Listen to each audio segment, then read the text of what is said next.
The studio was buzzing with tension long before the cameras started rolling. Lights beamed down on the panelists, each seated behind a sleek glass table arranged to frame confrontation.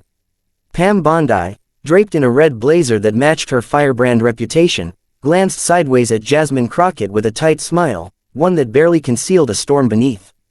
The moderator posed a question about institutional reform and accountability, and Jasmine responded eloquently, her tone measured, her points sharp. Her words painted a reality uncomfortable for those who clung to nostalgia and denial. As she spoke of systemic failures, deeply rooted inequalities, and the urgent need for structural change, Pam Bondi's posture shifted, her fingers tightened, her jaw clenched. She interrupted with a dismissive laugh, attempting to undermine Jasmine's legitimacy with mockery masked as commentary. Jasmine stayed composed, countering with data, lived experiences, and pointed historical references. Pam's patience evaporated. Her next words didn't just interrupt, they detonated. If you hate this country so much, why don't you go back to Africa? The studio fell silent. Even the camera operators froze. Gasps echoed softly from the production crew behind the scenes. Time slowed. One could hear the hum of the ceiling lights, the soft buzz of an earpiece in the moderator's ear, the dead stillness that follows a moment everyone knows just changed the room. Pam's face held no regret. She leaned back in her chair like someone who believed she had delivered a mic drop moment. But the air didn't cheer her. No applause, just the chilling weight of words that echoed far beyond the room. Jasmine Crockett didn't flinch, her eyes didn't blink. What followed next would etch her name into history, but first, she had to process the full gravity of the insult hurled in front of millions. The camera zoomed in slightly, capturing her steady breath, the fire building just behind her eyes, as America leaned in, waiting for her response. Jasmine Crockett sat still, her hands folded neatly in front of her, as the weight of Pam Bondi's words settled into the room like thick smoke.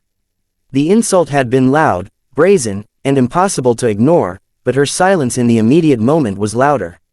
She didn't rush to respond. She let the tension build.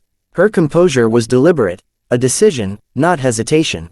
Her eyes locked on Pam's, not with fury, but with something far more unsettling, clarity. When she finally leaned forward into the microphone, her voice didn't rise. It didn't tremble. It carried the steadiness of a woman who knew exactly who she was and what she stood for. "Let me be clear," she began, her tone calm and unwavering. "I am not going anywhere. I am a citizen of this country. My ancestors built this land with their blood, sweat, and hope, and I will not be told to leave it by someone uncomfortable with the truth." Her words rolled out with precision, not performance. There was no need for theatrics, truth didn't need volume. The suggestion that I go back to Africa is not just racist.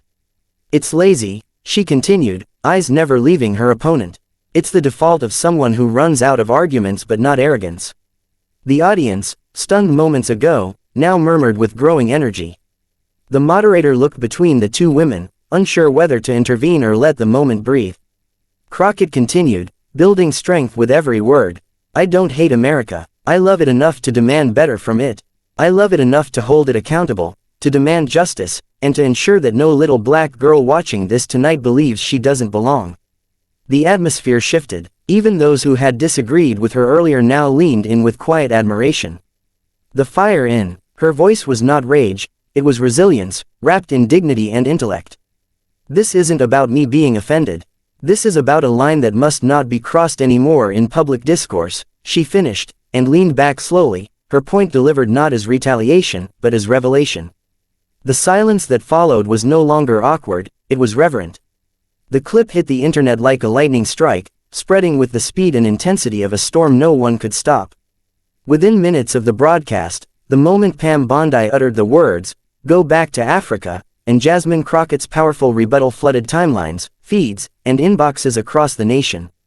News aggregators picked it up immediately, slicing the 30-second exchange into dozens of versions, each one edited with captions, slow-motion zoom-ins, reaction shots, and dramatic music overlays.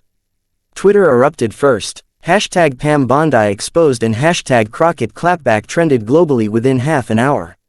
Prominent figures from all corners of politics, Hollywood, and activism chimed in.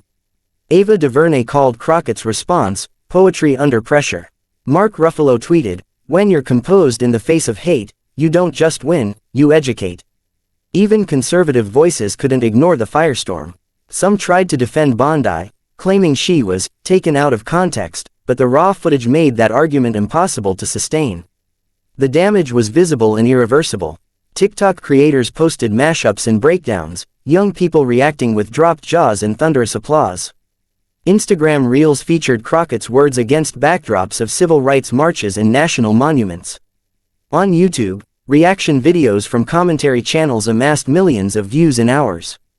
Political analysts dissected the moment on CNN and MSNBC, while Fox News went into immediate damage control, spinning alternative narratives that failed to catch on. Across Reddit and Facebook, communities debated not just the moment, but what it meant for America's ongoing reckoning with racism in public life. Pam Bondi, aware of the tidal wave crashing over her, released a statement through a spokesperson claiming she had been misunderstood. But the internet wasn't buying it. Her credibility took a direct hit. Meanwhile, Jasmine Crockett saw a massive spike in followers, supporters, and interview requests. She didn't gloat. Instead, she posted a simple message: "I said what needed to be said. Now let's get back to the work." That tweet alone hit 1 million likes. The moment wasn't just viral, it was a turning point. Jasmine Crockett appeared the next morning on national television, seated calmly across from one of the country's most respected anchors. The backdrop was neutral, but the spotlight on her was impossible to ignore. As the camera zoomed in, she wore a simple navy blazer and a quiet confidence that didn't need embellishment.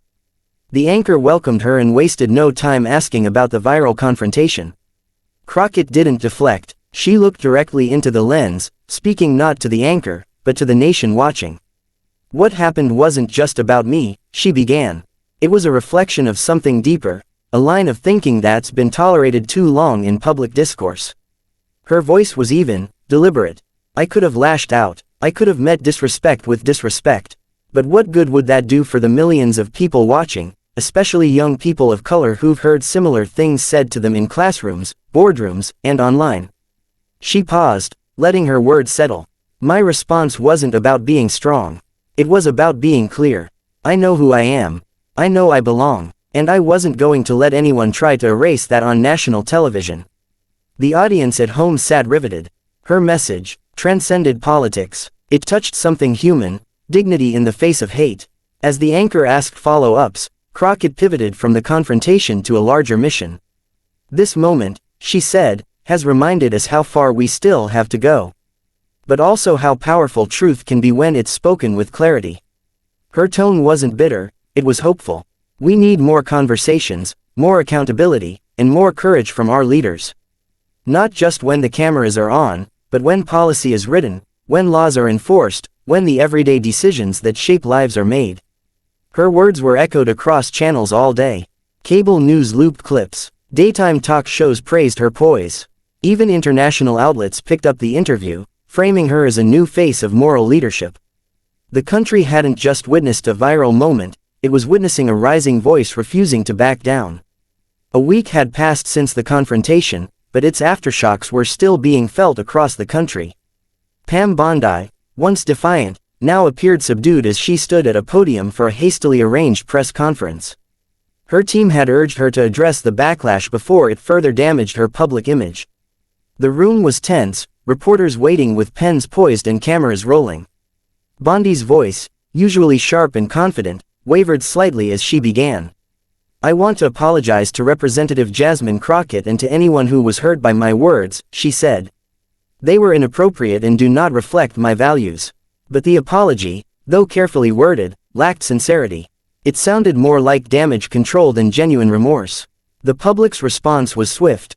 Comments flooded social media calling the statement too little, too late. Meanwhile, Jasmine Crockett had moved forward with purpose.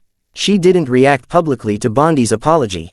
Instead, she launched a new initiative titled, Claim the Table, a civic outreach program aimed at empowering underrepresented voices in politics.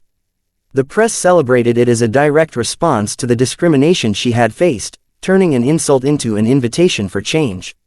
Her speeches across colleges and community centers were packed. People didn't just want to see her, they wanted to be part of what she was building. Donations poured in. Volunteers signed up in droves. Her message resonated far beyond party lines. She spoke of inclusion, resilience, and justice with a depth that inspired both action and admiration. Political analysts began to speculate about her future, with some suggesting she could be a serious contender for national office. What began as an attack meant to belittle her had catapulted her into the spotlight as a leader of substance. Across America, classrooms studied her response, churches quoted her words, and activists cited her strategy. The moment Pam Bondi tried to silence Jasmine Crockett, she unknowingly amplified her voice to a level that could no longer be ignored.